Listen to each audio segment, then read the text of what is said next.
guys, welcome to SSSVEDA day 14, and today's prompt is tell us about the hardest part about your job. So I'm a social media manager. I work in social media, I've worked in corporate, worked in freelance, and also obviously do YouTube and content creation and all that good stuff. So I'm just gonna be speaking in general about my experience today. I get a lot of questions about what it's like to be a social media manager, you know, what the good is, what the bad is, how to do it. I get questions about this actually all the time from people in my real life and from people here on YouTube. So thought this would be a good opportunity. I have done a few videos about it, I think, but they're a little bit outdated. I know that this is kind of a hot job in this generation for like millennials and younger people who grew up on the internet. So I just wanted to give a realistic expectation of what it's really like, and I don't know, hopefully maybe inspire some of you guys to take this career path too. I also want to throw this little disclaimer out that if you're looking for like a straight to the point video, this probably won't be for you, because I'm really going to talk about like my whole education experience, job experience, all that stuff. So just an FYI. So just to jump right in, I never really thought that I would be doing this.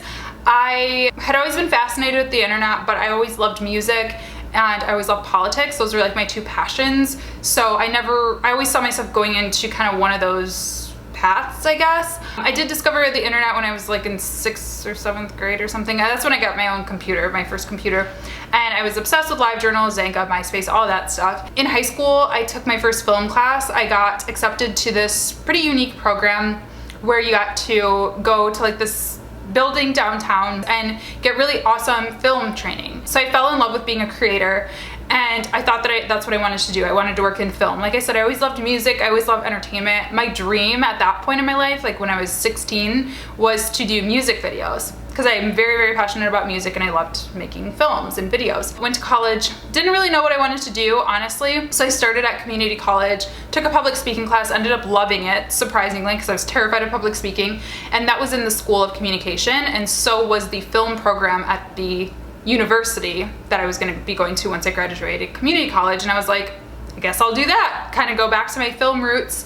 And so that's what I did. I majored in film, video, and media studies, and then I worked on some political campaigns when I was in high school and college, and was really passionate about that. So I minored. When I was almost done with college, I got my little audit or whatever, and I was only like a class or two shy of poli-sci becoming a second major, so I decided to just do that. So I double majored. During that time of high school and college, I worked retail, mainly like retail leadership, management positions. And then my senior year of college, I got an internship at a scholarship. It was actually the scholarship that afforded me the ability to go to college. What they specifically were looking for was somebody who could help them with outreach in the media. They had like a big anniversary celebration coming up, so they wanted to have someone who could plan events and like help with the digital aspect of that. And so I figured, I don't know, I was doing YouTube at that point, so I had some experience with social media. Again, like my social media interests had always followed me. So long story short, I got the job, and one of my main roles was to start doing social media for them. So that's kind of how I got started. And then I started freelance writing, which I've talked about in other videos before. I started freelance writing around that time too, maybe a little bit before that, writing blogs, and then that turned into becoming a freelance social media manager. So that's the long and the short of it. Then since then, you know, I graduated college, I ended my internship, and I did primarily like all the social media for that internship. And that's where I got a lot of experience in addition to freelancing. It was nice because my internship was really part-time. It was like 10 hours a week. So I was able to freelance the other 30 hours a week or whatever while I was going to school.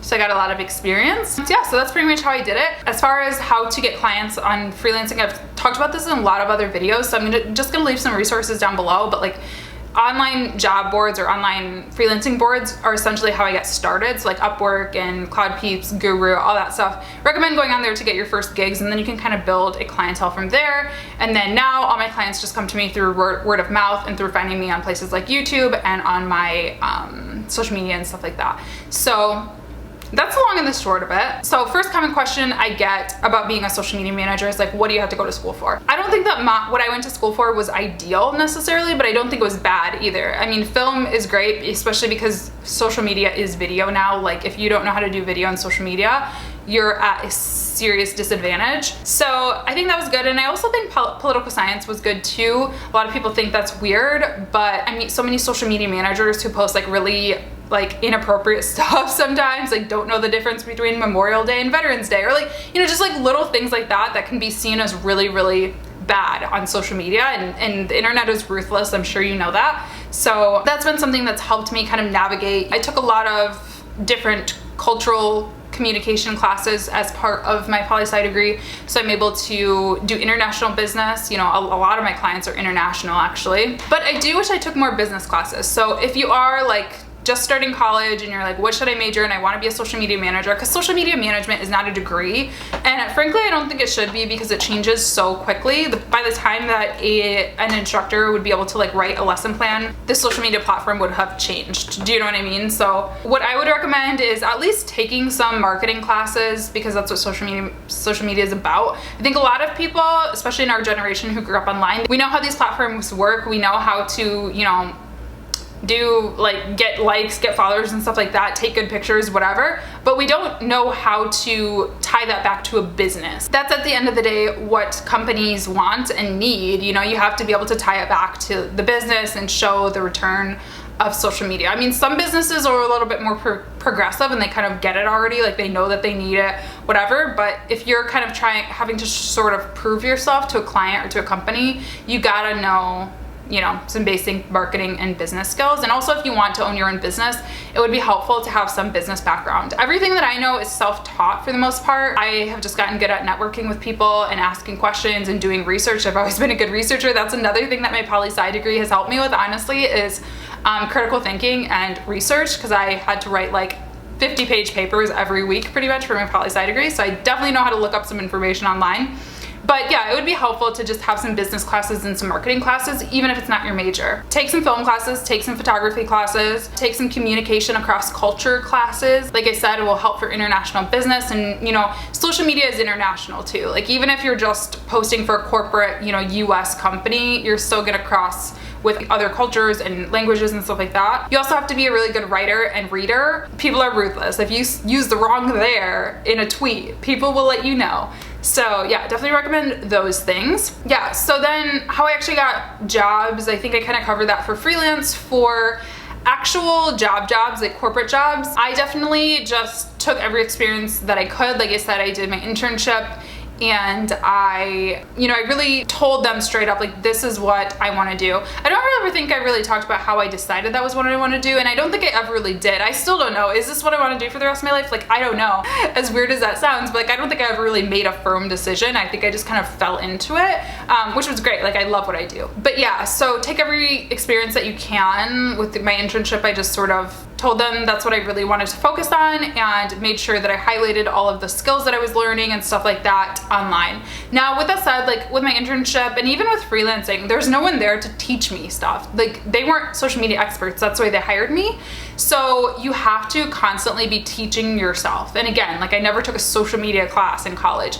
You have to teach yourself. If you want to be in this industry, whether you're corporate, full-time, freelance, some combination, you gotta take online courses, you gotta read books, pay attention to blogs, pay attention to social media news, or else like you're gonna fall behind. Social Media Today, Social Media Examiner, you know, Gary Vaynerchuk, I started listening to him pretty early in my college years, Amy Porterfield, just like find online resources. You know, you're doing a good job by watching this video, so there's lots of information on YouTube.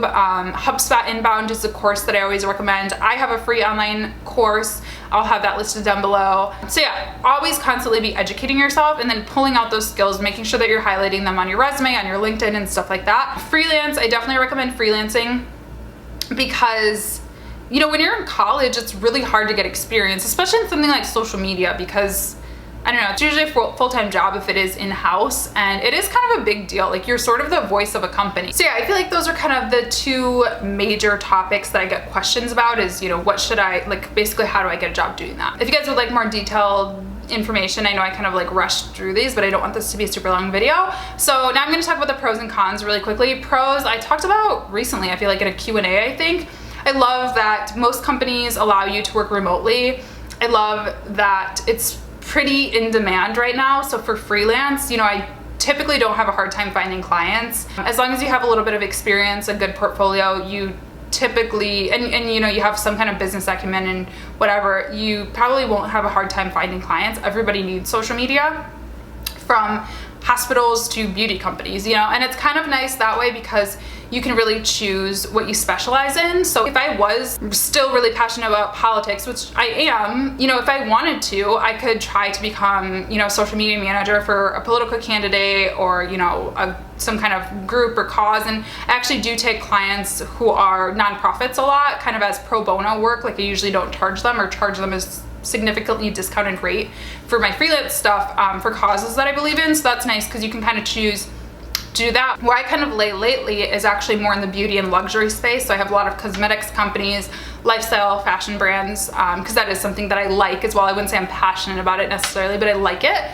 So it's nice because, you know, you can kind of do that if you're experienced in medicine, if you're experienced in music, that kind of stuff. Like there's every industry needs it is what I'm trying to say. Good for introverts. I already said that in another video a couple days ago. It's you know, you get to work alone a lot, very creative, and it's always changing, which is good and bad because, you know, it's great because no day is the same. Like I don't do the same thing every day. I mean, yeah, I have routines that I do every single day. You know, first thing I check my email, then I check social media mentions and messages, you know, like you go through these certain steps, but like what you actually do throughout the meat of the day is different. You know, it depends on what project I'm working on. It depends on what people said on social media. It depends on what's going on in the world and in the news. It depends on products that are launching. Like it totally varies. So those are some of my favorite pros. There's a lot. I mean, obviously I do this for a living, so I love it. It's fun, you know, it's fun. So the worst thing, which is the whole point of this question in this video, it's always changing.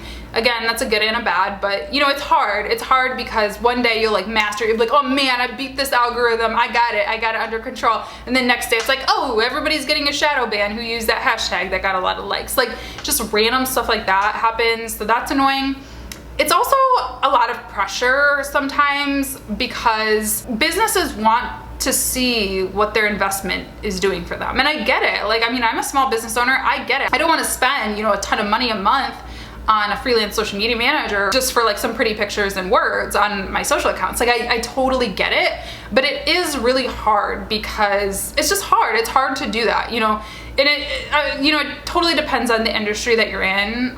So I won't get in like too much detail, like, but definitely for a products-based company, it's a lot easier for me to prove that value because I can be like, okay, in November, before I started working with you, you had 50 sales that month, and you know, in June you had 600 or like whatever the different numbers are. Like it's pretty cut and dry. You can use tracking links to product pages and stuff like that. But for some other industries, it's a little bit harder. And I think it's also hard to prove or hard to explain to people that a big part of social media is also branding. You know, back in the day, people used to spend like huge budgets on things like billboards and, you know, yellow pages, which are not trackable at all. Like, how do you track that? You know what I mean? Well, I don't know because I wasn't alive then, but I would assume they didn't think twice about it because that's just what you did. And it's hard to kind of try to get people to understand that that's sort of a big purpose of social media too. Like, it's not just hard sales. It's also building your brand and, you know, which you got to explain how that has a long-term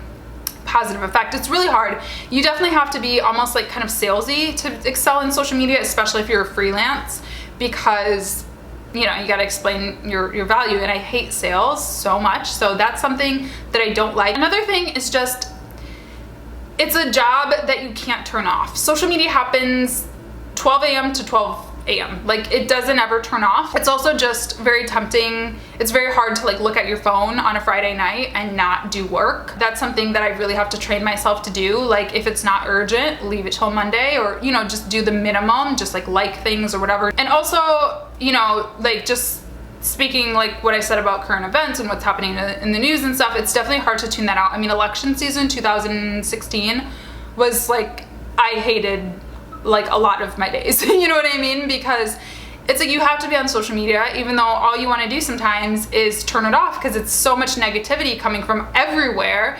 And even if it's not negative, even if it's just something going on, like sometimes it can be hard to focus if your feed is being completely flooded by stuff that's happening in the world. And I'm not saying that you should ever tune that stuff out, because it's important to be aware of what's going on. I strongly believe that. But it can be very distracting sometimes. You know, most people, they can kind of go to work and forget about the news for 8 hours a day and they don't have to see it. But for people, you know, who work in social media, like, we are constantly seeing it all the time. Then you have to be careful about what you post too. You know, if you accidentally post you know, the wrong thing at the wrong time, you schedule something out and then some big tragedy happens. Like it's a lot of that kind of stuff that a lot of people don't think about. A lot of people think it's just like, oh, I'm just liking things and posting pictures of puppies, but you really have to like consider what's going on in the world and the news and all that stuff, and that can be very stressful. Another thing that I hate is ads. I hate paid advertising so much, and you got to do it. Like you got to do paid ads if you're on social media, because everything is so like pay to play now. Like organic reach, I don't want to say it's dead because I don't believe it's totally dead, but it's hard to really build something up organically now. You definitely have to learn how to do paid advertising, and it gives me anxiety. Like if I have paid ads running for a client, I have anxiety like all the time, and I don't know why that is. It's something that I just got to get over, but I just, you know, spending money and spending other people's money, other businesses' money, gives me anxiety. I don't like it at all. And I also just hate the fact alone that you have to pay these companies now to like get your content out there. It's so annoying. I think I'm gonna wrap it up. Those are the worst things, but overall, I love it. I love social media. I think it's a great career path for a lot of different people. And I don't see it slowing down anytime soon. It definitely is changing, so you definitely have to educate yourself and, you know, see what's on the horizon, but I don't see it going anywhere. So yeah, definitely recommend it. If you guys have any questions, let me know. Leave me a thumbs up if you liked it, subscribe if you haven't yet, check the down bar for my free courses and some links to things that I mentioned. And I'll see you guys tomorrow for Veda Day 15.